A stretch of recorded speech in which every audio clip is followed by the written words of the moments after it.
Welcome back to the Gardening with Joey and Holly radio show.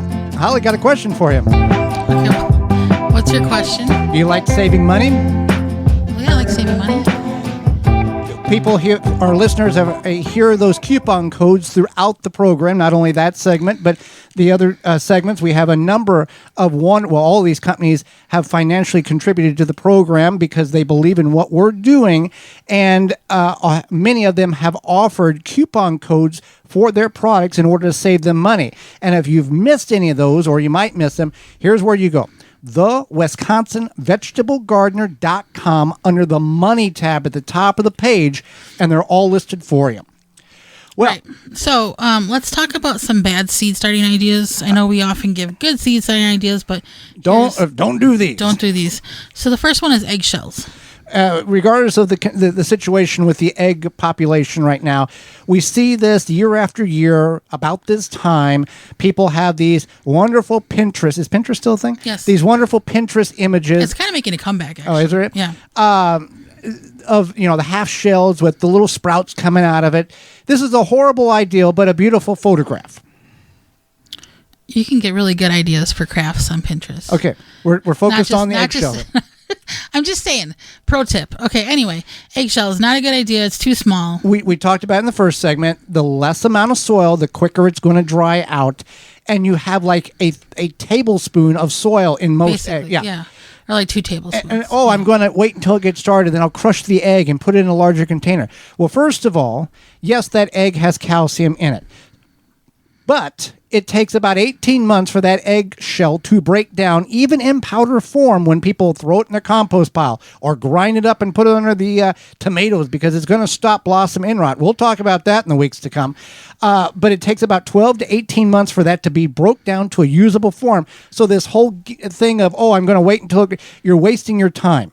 Utilize a very good seed tray and decent size seed cells in that tray, so you have minimal amount of movement of that plant to save you time. So all you have to really do is water, and you have a good seed starting mix with a slow release fertilizer. I talked about in the first segment from the your store brand from your independent garden center, and you're good to go. I like saving time. And we talk, egg cartons, the cardboard ones, and never use the styrofoam ones, but either one is a horrible ideal. The same concept applies as the eggshell. I was going to say, this is kind of similar to the eggshell, where it's just small, it's a pain. Even if it's the cardboard one, it's not going to break down, etc. When you water it, it'll break down. Yeah. But I mean, it'll kind of break down, but it'll come back to life a little bit. Well, you'll water it, and then you'll pick it up, move it, and the bottom blows out of it. If you're hard up to use your egg cartons, take up some crafts. I don't know. I use them for little paint trays. You can make fire starters for your camping friends. For camping. Yeah, there's a lot of things you can do, and I'm sure you could find them on Pinterest. So yeah, we're not supported by Pinterest. Not supported.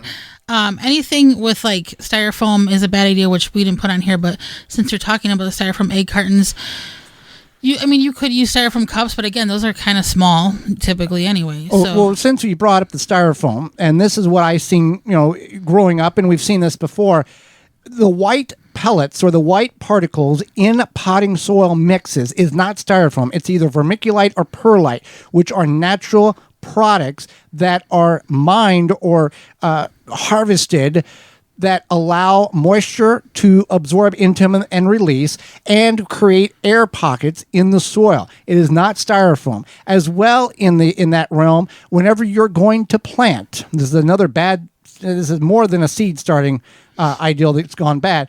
Whenever you're going to plant your giant planters around your front porch or your walkway, you don't want to use aluminum cans or styrofoam to fill the bottom up.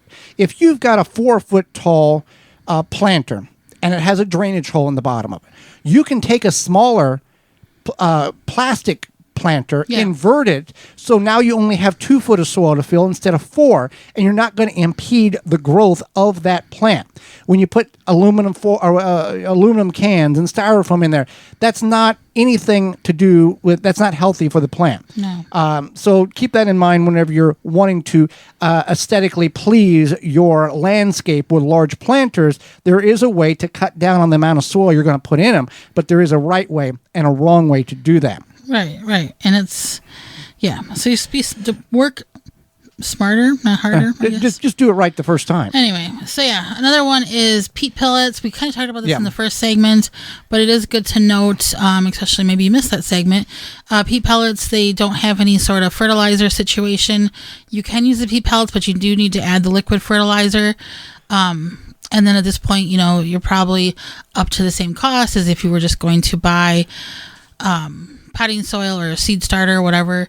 And you just want to keep that in mind. Now, quick quiz here. Can you start seeds in compost? You can. Yeah. There's no issue with it. No.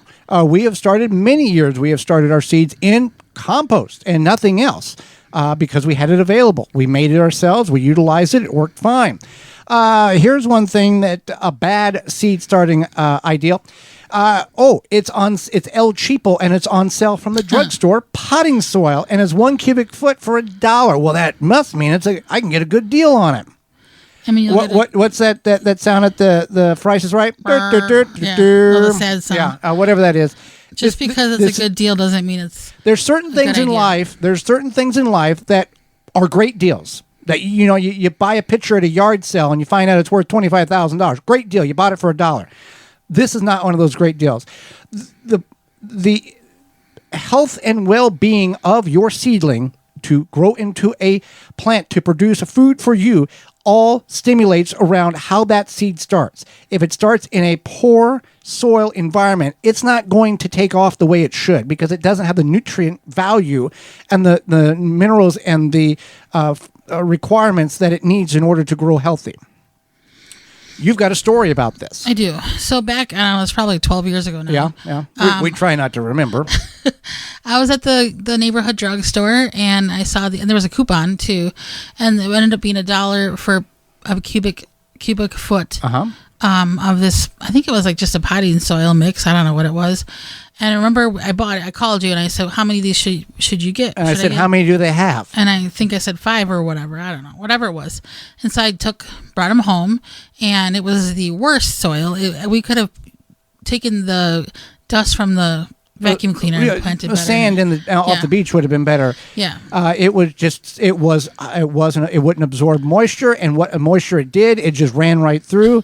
One of the worst $5 we've ever invested in anything. It was bad. Yeah. So if you're at your local drugstore and you're like, I'm going to start my own little plants. No. Go to the garden center. Go to the independent garden center. And here's the fun little fact. If you go to your garden center, I know we're in a society where we don't like to talk to people. However, if you're going to your local independent garden center, those people know what's going on. If it is a reputable garden center, they know, hey, don't go on a Friday night half an hour before closing. Right. Reputable ones will go, I don't know it, but Cindy does. Cindy is a master this or a certified that. They will know the answer. And they will oftentimes, the really good independent garden centers will ask you, what are you wanting to, why are you wanting to buy that plant? Where are you going to put it?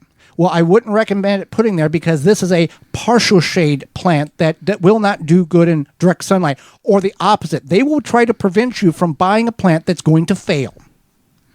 Right. Yep. That's exactly true. Cold environment, unheated garage, basement, not talking about the cold sowing that some people do in the milk jugs outside, but trying to start seeds in an environment that is far too cold and you expect success. This is where the heat mat, as we talked about in the first segment, comes into play if you're going to try to start them in an area where it's not your ambient, normal home temperature, 68, 72, 76 degrees. We kind of tried this ourselves in our basement. Right, and it did not work because we did not have a heat mat. We've made these mistakes, so you don't have to. So basically, seedlings need heat. There's nothing wrong with in the basement or the garage as long as you have adequate light and proper heat. Anyway, as I was saying, seedlings need heat. Now, they don't need extreme heat, but they do need warmth. It's like, I don't know, you wouldn't put your small kitten outside in the cold to try to survive. Hopefully not. Same thing with seedlings. They do need some sort of ambient room temperature, 68-ish plus degrees. And you're not going to have success if you just keep them in your basement or garage if it's not warm. The heat mat has a dial in which you can set it, and whenever the seeds begin to germinate, that's when you want to turn the heat off. The heat is only required for the seeds to germinate, not for long-term, everyday growth. Right. Well, Holly, soon it will be warming up. Yes, it will warm up. We've looked at the long-range forecast in our area and some of the northern portions. It's going to warm up. And you want to make sure you can enjoy your yard this year without sharing them with the beetles and grubs in which you probably have coexisted with for the last couple of years, but you don't have to anymore. Yeah, with spring around the corner, it's time to start thinking about controlling beetles and grubs in your garden yard. There's all sorts of Japanese beetles articles on the news sometimes, whatever, especially in the Midwest. Grub Gone can be applied to your turf or garden and around ornamentals to control grubs and lessen the impact that beetles have on your yard this summer. Easy to use, apply with a commercial spreader or irrigate right into the soil, biologically, specifically to target grubs and beetle invaders without harming any beneficial insects like bees, ladybugs, and butterflies. And to be honest, it's the only non-chemical that works. Find out more at phyllombioproducts.com. That's PHYLLOM bioproducts.com. You can also go to grubgone.com to find out more.